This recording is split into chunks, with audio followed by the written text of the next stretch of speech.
Good morning, everyone. My name is Carolyn Hart Bennett, and today I'm going to read Chapter 3 from my second book, Seven Sisters, Overland. Early the next morning, Matthew's rude trumpet blare broke the morning stillness and signaled for everyone to get up and prepare for the day ahead. The morning prayer meeting was short, with President Pinkerton reading the list of families in each of the newly established wards, presenting the names of the presidents of each new ward, and sustaining the four newest members of the health committee, with Lavinia and Caroline as the added sisters. The priesthood leaders kept looking at their pocket watches because 9 o'clock was fast approaching.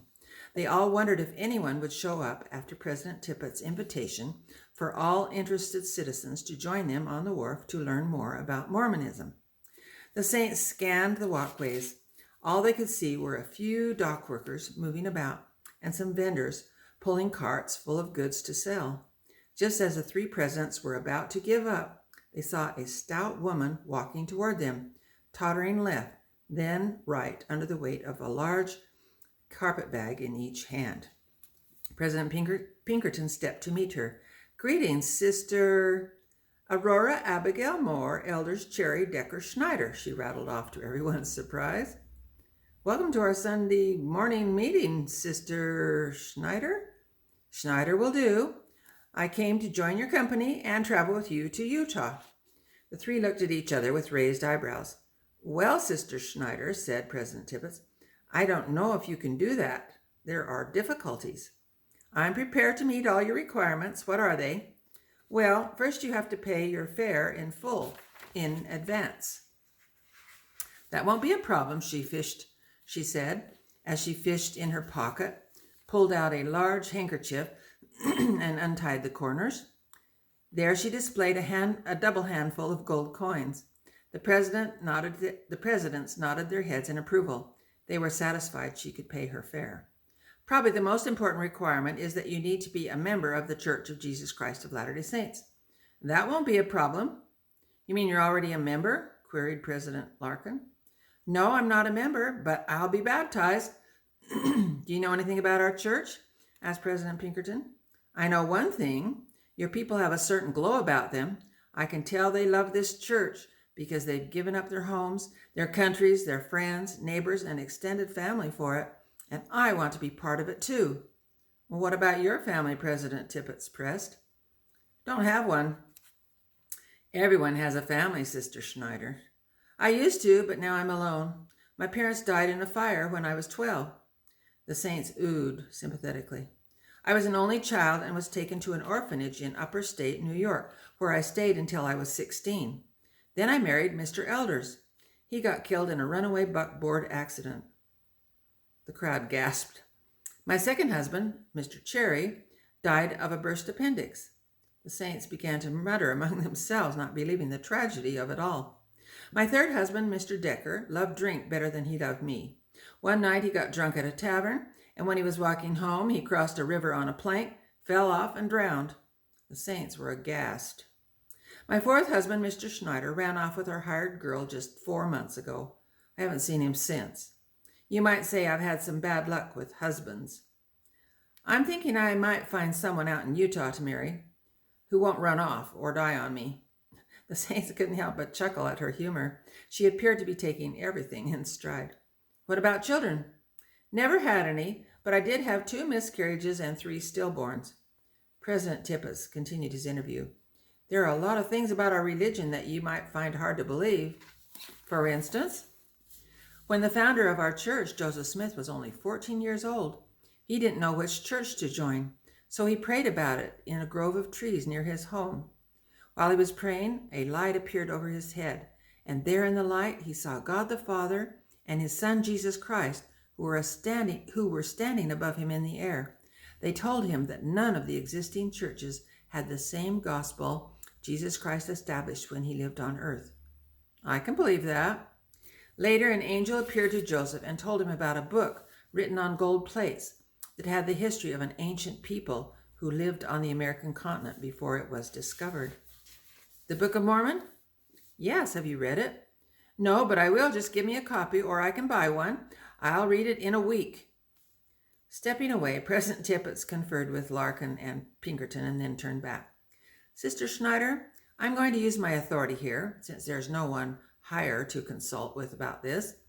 I've decided you may join us on our journey to Florence, and if you are really sincere about the gospel by the time we get there, I'll personally baptize you in the Missouri River. I'll be ready, President, she grinned. President Tippett turned to Marcus. We have 2 more carpet bags for your captains, Elder Fielding. We can handle them, President. The Saints were more than pleased to accept Sister Schneider as their new traveling companion. Family after family introduced themselves to her as they milled around, waiting for the word to move to the train station a half-mile away. We're Phoebe and Fanny Watts, said Phoebe as she shook Sister Schneider's hand. Fanny blurted, Now, what was your big long name again? Fanny, that's a rude question, cautioned Susanna, not believing her sister could speak so bluntly.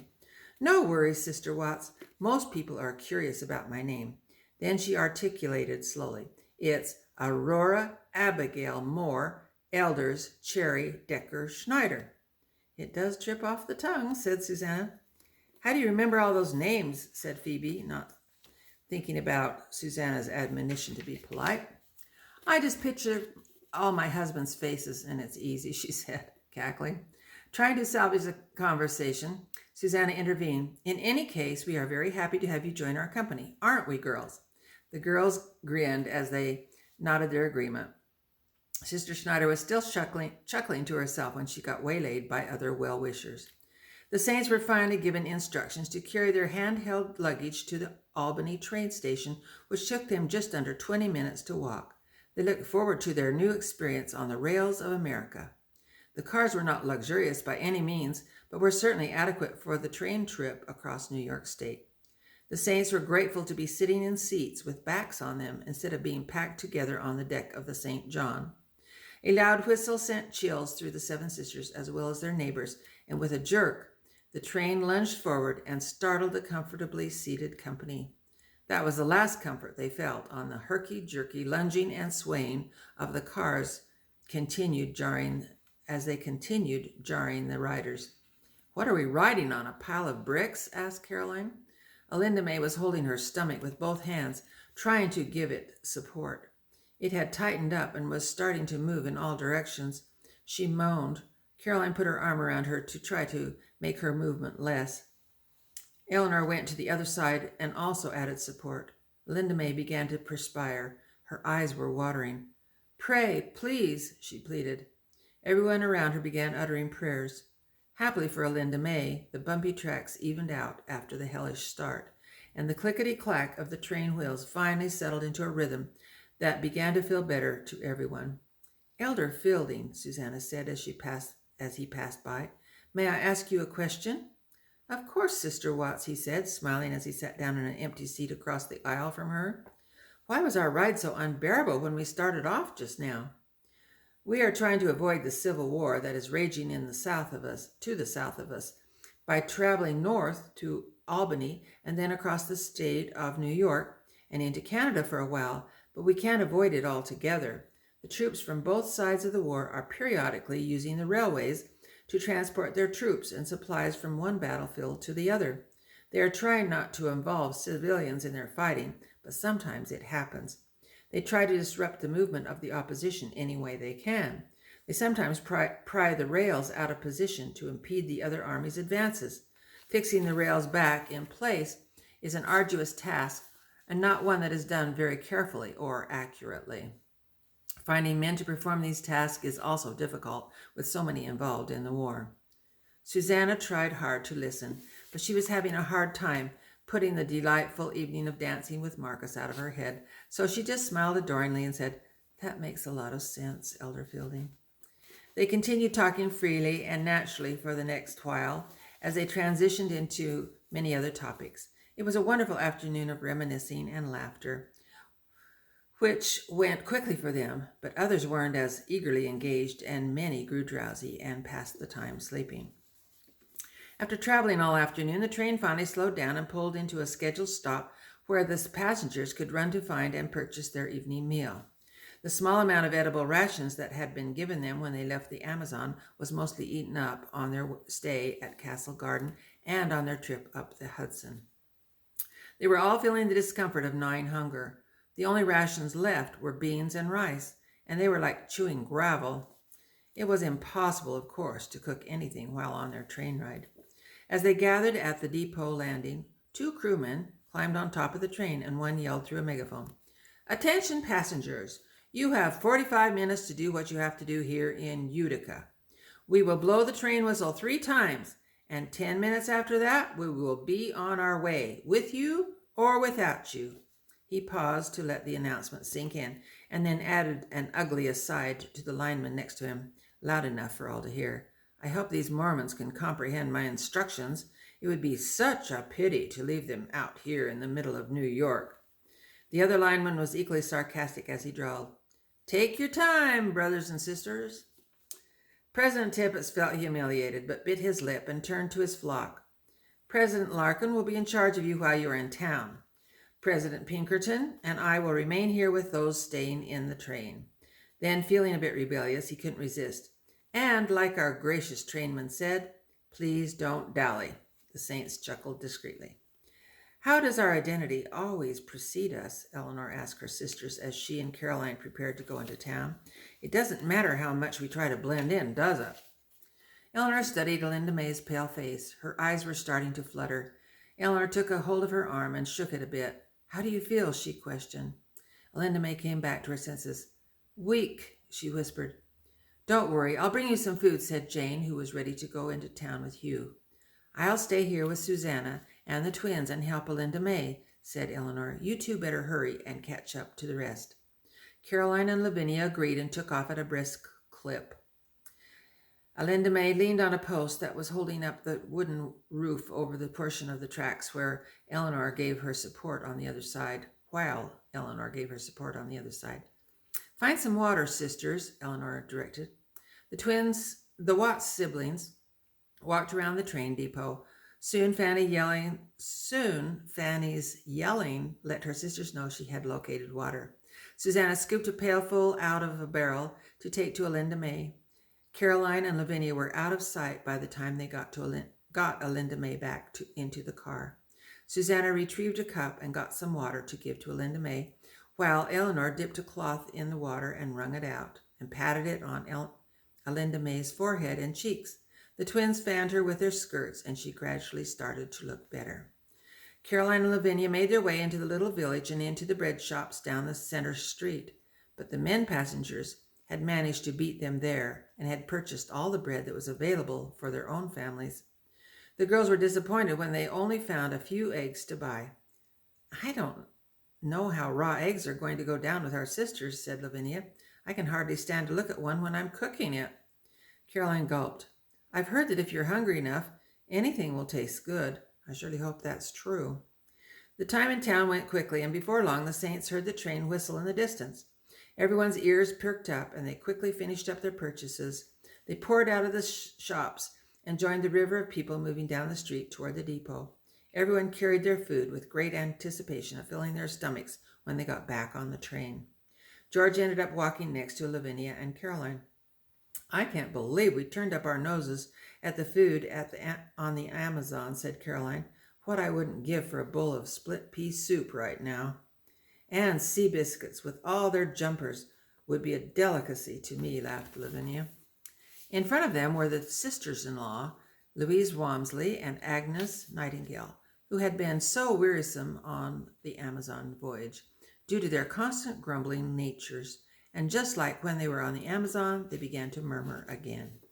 "I've felt constant hungry since we left the Amazon," said Sister Walmsley. "Why don't the leaders provide for us better?" Sister Nightingale lamented, "My navel can practically touch my backbone." This caused Lavinia and Caroline to snicker. Sister Nightingale had more than a healthy girth. They tried to stifle themselves. The sisters-in-law didn't seem to hear them, but George did. Now, Sister Triplet," he whispered quietly to her with a straight face. Lavinia felt ashamed that she had been caught being unsympathetic. "I'm sorry," she said, trying not to smile anymore. Suddenly George grinned at her, and she knew he was joshing. They both laughed a little, and then George's attention fixed on the train in the distance. He stopped walking. "Is it my imagination, or is our train moving?" he said, loudly enough for President Larkin to hear. Everyone drilled their eyes at the train's wheels in the distance. "Yes, it's starting without us," yelled President Larkin. "Run, everybody!" With their arms full of purchases, the Saints took off running and started to yell and whoop as they went. They were panicked at the thought of being left. The men were out in front of the women, who were having trouble running with their long skirts. Caroline tried to lift her skirt up, but in the process she stepped on her petticoat. Down she went, face first into the dirt, right in front of the blacksmith's shop. The rotund smithy, who was thoroughly enjoying the spectacle, burst forth with a huge belly laugh and exclaimed, "There's one Mormon lost." The men standing around him bent over with laughter. There was no move among them to help her up. Lavinia stopped in her tracks and ran back to help Caroline, who didn't have time to be indignant. She reached down and grabbed her skirt and petticoat and pulled them up to her chin and took off running. This provoked cheers, whoops, and claps from the male bystanders. She didn't care if anyone was shocked. She was able to run with ease. Lavinia had the eggs in a basket in one hand and her skirt and petticoat in the other. They were soon gaining on the sister-in-laws, who were lagging behind everyone else. As the herd rounded the corner just before the train station, they were much relieved to hear the screeching brakes and see the train slowing down.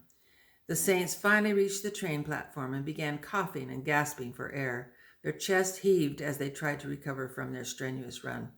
"Oh, my goodness, we made it," Sister Walmsley repeated over and over as she leaned against the depot railing, while Sister Nightingale fanned herself with her skirt. When the train came to a complete stop, the engineer stepped down from the engine and greeted them with scorn. "You Mormons are pretty good runners," he laughed. "You should be, though. You've been run out of plenty of places before." Then his face hardened. "When I say 10 minutes, brothers and sisters, I mean 10 minutes. "We're very sorry, sir," assured President Larkin. "It won't happen again." Caroline and Lavinia were perspiring freely, wiping their brows and fanning themselves with their handkerchiefs as they got on board the train. Inside, they poured out their story to their sisters, who were shocked at the cruel treatment of the engineer. "I swear we were 2 minutes early," said Lavinia. "We were," said Caroline, "but the engineer took off early just to be spiteful and to make us all run for it." "Everyone on the train was yelling for the engineer to stop," said Eleanor, telling him he had left some of his passengers. "We were worried he wasn't going to stop," said Fanny. "Oh, I knew he would," said Phoebe confidently. "You got more faith in these Mormon haters than I have," said Susanna. "I learned one thing today," said Caroline. "Petticoats are our enemies." Those men were unrestrained as they ran, and we women were hog-tied and hobbled with yards and yards of cloth swaddling our legs. Lavinia spoke up. "There's not really much we can do about that." "Well, there's something I can do about it," said Caroline. "I'm going to take off my petticoat and put it in my trunk. No one will ever know the difference, and I will be able to move when I have to. I don't plan to fall on my face in front of a bunch of crowing men ever again." The sisters looked at each other and rolled their eyes in disbelief. Caroline was becoming a bit of a rebel. After calming down a little, the sisters got settled across from each other, and the train jerked forward and began to build speed. Luckily, none of the eggs Lavinia was carrying in her basket were broken, because she had held the basket out in front of her as she ran, using her arms as a spring to compensate for any bumps or dips in the road. "And now for our eggs," said Caroline, carefully passing one egg to each sister. The twins turned the eggs over and over in their hands. Even though they were thoroughly hungry, they made faces. Lavinia was feeling squeamish. "After all that, I don't know if I can eat a raw egg." "It's not going to bother me," said Susanna bravely. "I'm starving." Eleanor took over. "First, let us thank the Lord for the food he has provided for us." The sisters agreed and bowed their heads. Eleanor gave thanks and blessed the eggs to be nourishing to our bodies, and please help them to taste good. The sisters tittered an amen and then just sat there looking at their eggs. After a moment of deep thought, Caroline broke the silence. "Sisters," she began, "you may be reluctant to eat your egg raw, but I think it all comes down to the presentation. You need to pretend you are at a grand tea party with the Queen." "Oh, yes, let's have a tea party," said Fanny. The sisters were more than willing to go along with this idea. Take your spoon and tap it lightly on the top of your egg until it cracks in a little circle, instructed Caroline. Then pick the pieces of shell out so you have a nice opening. Now turn your spoon upside down, stick the handle down through the hole, and stir your tea gently. The sisters complied with success. Ready to begin the tea party, she said, scrunching up her nose and lips with an air of nobility. Then in an affected tone she emoted, I do say, ladies, the fox hunt should be extraordinary this afternoon. She took a sip of her egg. This tea is delicious. Taking a deep breath, Lavinia decided to follow suit. I am so looking forward to the fall festival. She made a slight shudder, turned her egg up, took a swallow, wiped her mouth on her petticoat, and exclaimed, That wasn't too bad. I'm pleasantly surprised. Do you think there will be games for the children? Asked Phoebe, holding her nose and taking a drink. Ick, she sputtered.